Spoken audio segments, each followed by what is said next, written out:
Recipe ఒట్టి చేపల పులుసు. ముందుగా వీటిని వేయించుకోవాలి.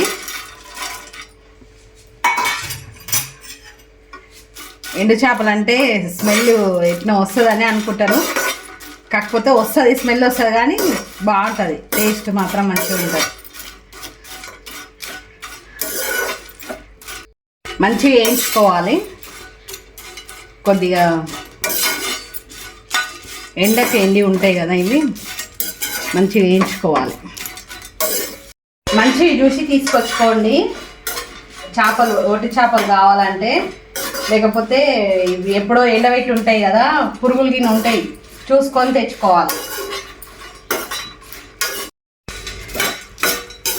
ఇలా కొంచెం కలర్ రావాలి వేయించినట్టు.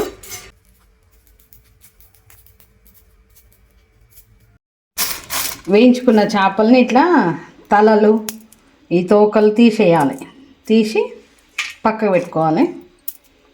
ఇలా సన్న ఉష్క ఉంటుంది, తలలు తోకలు ఇట్లా తీయాలి.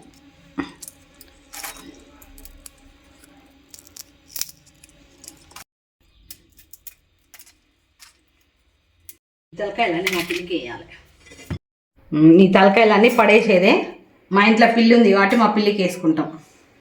కుండ వేడెక్కింది, చేపల పులుసుకు నూనె వేసుకుంటున్నా.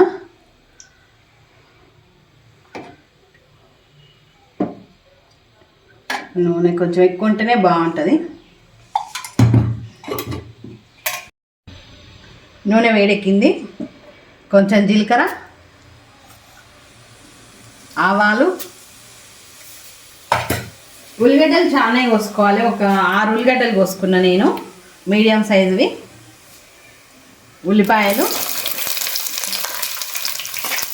దోసకాయలతో కూడా వండుకోవచ్చు. దోసకాయ వేయచ్చు, వంకాయ వేయచ్చు.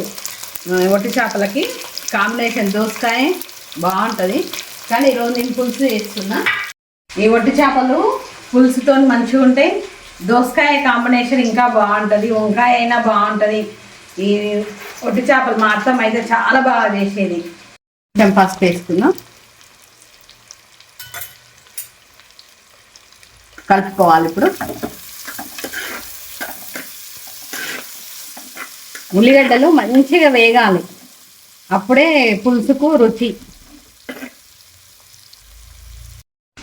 పులుసు కోసం నిమ్మకాయ సైజ్ అంతా చింతపండు నానబెట్టుకున్నా. ఇట్లా మంచిగా వేయాలన్నమాట. ఈ ఉల్లిగడ్డలు ఇట్లా మంచిగా వేగితే ఒకలాంటి మంచి ఫ్లేవర్ వస్తుంది. ఇప్పుడు అల్లం వెల్లిగడ్డ వేసుకుందాం. అల్లం వెల్లిగడ్డ కూడా పచ్చివాసన పోయినాక వేయించుకోవాలి. తీసి పెట్టుకున్న చింతపండు గుజ్జు, సరిపడేంత కారం,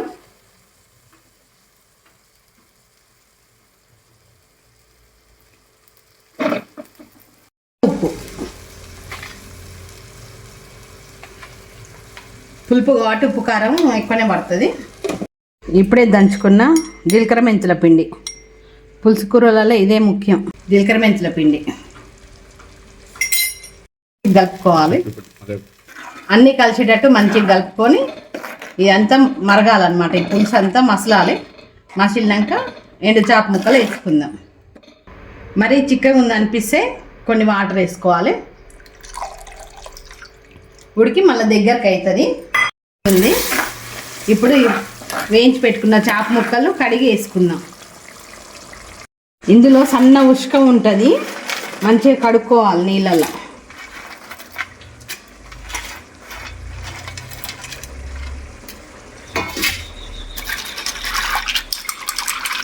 ఇట్లా జలపరియాలి. జలపరిస్తే ఉష్క ఏమైనా ఉంటే నీళ్ళల్లోకి వచ్చేస్తుంది. పులుసులు వేసుకుందాం. ఇంకా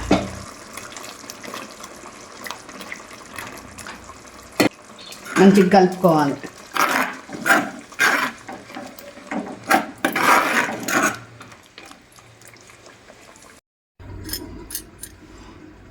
ఒక 7-8 లవంగాలు, ఒక ఇలాచి, దాల్చిన చెక్క దంచి వేసుకోవాలి. ఇప్పుడు అందులో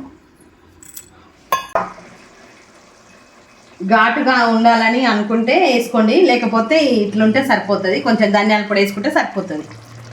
నేను కొంచెం వేస్తున్నా, నాకు స్పైసీగా ఉంటేనే ఇష్టం. ఇప్పుడు ధనియాల పొడి కూడా వేసుకుందాం. ఇక